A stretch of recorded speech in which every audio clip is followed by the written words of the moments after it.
السلام علیکم ورحمۃ اللہ وبرکاتہ۔ عید کے دن کی کچھ سنتیں ہیں جس پر ہمیں عمل ضرور کرنا چاہیے۔ سب سے پہلے تو آپ یہ سمجھ لیں کہ عید کی مبارکباد ہمیں کیسے دینا ہے۔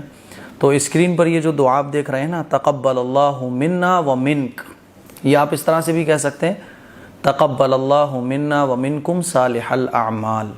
اس دعا کا ترجمہ ہے اللہ تعالی ہمارے اور آپ کے نیک اعمال قبول فرمائے۔ کتنی اچھی دعا ہے۔ تو جب بھی آپ عید کی مبارکباد دیں، آپ نے مصافحہ کیا، آپ نے معانقہ کیا، آپ گلے ملے، آپ کہہ رہے ہیں بھائی آپ کو عید مبارک، تو ساتھ ساتھ یہ بھی دعا دیں تقبل اللہ منا و منکم، ہے نا۔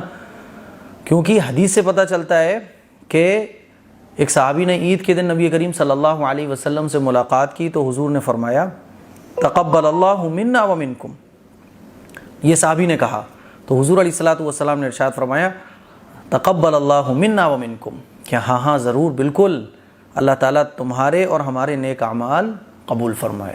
تو اس طرح سے آپ کو عید کی مبارکباد دیتے وقت اس دعا کو پڑھنا ہے۔ عید کے دن کی کچھ سنتیں ہیں۔ پہلی سنت تو یہ ہے کہ آپ صبح سویرے جلدی اٹھیں۔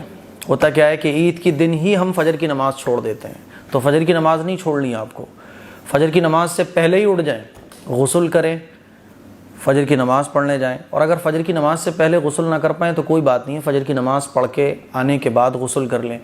غسل کرنے کے بعد آپ اچھا لباس پہنیں، اچھے کپڑے پہنیں، آپ کے کپڑوں میں جو سب سے اچھے کپڑے ہوں وہ پہنیے آپ، ٹھیک ہے۔ نئے کپڑے پہننا ضروری نہیں ہے، اچھے کپڑے پہننا۔ اور اگر نئے کپڑے کی حیثیت ہے آپ کی، نیا کپڑا آپ بنوا کر سلوا سکتے ہیں، نئے کپڑے آپ کے رکھے ہوئے، تو نئے کپڑے عید والے دن پہننا چاہیے۔ کچھ لوگ ہوتے ہیں نا عید والے دن پرانے پہنیں گے، باقی دن نئے پہنیں گے۔ عید والے دن نئے کپڑے پہننا یہ سنت ہے، اچھے کپڑے پہننا، ٹھیک ہے۔ خوشبو لگائیے، عطر لگائیے، نبی کریم صلی اللہ علیہ وسلم خوشبو لگایا کرتے تھے۔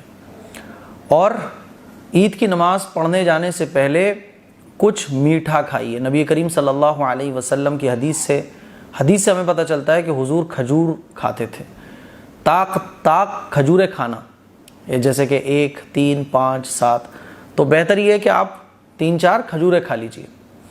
آپ ناشتہ بھی کر سکتے ہیں۔ بہت سارے لوگ سمجھتے ہیں کہ روزہ ہوتا ہے عید کی نماز تک کا، ایسا نہیں ہے، بلکہ عید کی نماز پڑھنے جانے سے پہلے کچھ کھانا پینا یہ مستحب ہے، اور کھجوریں کھا لو آپ تو بہت اچھی بات ہے۔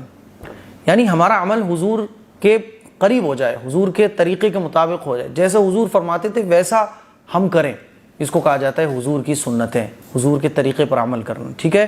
تو عید کی نماز پڑھنے جانے سے پہلے کچھ میٹھا کھا لیں، آپ ناشتہ پانی کر لیں، روزہ نہیں ہوتا، ٹھیک ہے، کچھ لوگ روزہ سمجھتے ہیں۔ کھجور کھانا یہ مستحب ہے۔ عید کی نماز پڑھنے کے لیے عیدگاہ جانا۔ ہوتا کیا ہے کہ لوگ محلے کی مسجدوں میں نماز پڑھ لیتے، بہتر یہ ہے، بلکہ بہت زیادہ ضروری بھی ہے کہ ہم عید کی نماز پڑھنے کے لیے عیدگاہ جائیں، ہے نا۔ اور عیدگاہ پیدل جائیں، 1-2-3 کلومیٹر دور اگر ہے تب بھی پیدل جاؤ آپ، ٹھیک ہے، یہ بہتر ہے۔ اور ایک راستے سے جانا اور دوسرے راستے سے آنا یہ سنت ہے، تو آپ ایک راستے سے جائیے، دوسرے راستے سے واپس آئیے۔ آپ گھر سے جب عید کی نماز پڑھنے کے لیے عیدگاہ نکلے ہیں، یا جو بھی مسجد محلے کی ہے یا کہیں بھی آپ عید کی نماز پڑھنے کے لیے نکلے ہیں، تو آپ تکبیرات پڑھتے ہوئے چلیں، آہستہ آواز میں، اللہ اکبر لا الہ الا اللہ اللہ اکبر وللہ الحمد، ہے نا، یہ ہے تکبیرات۔ تو جب آپ عید کی نماز پڑھنے کے لیے نکلے تو تکبیرات پڑھتے ہوئے جائیں۔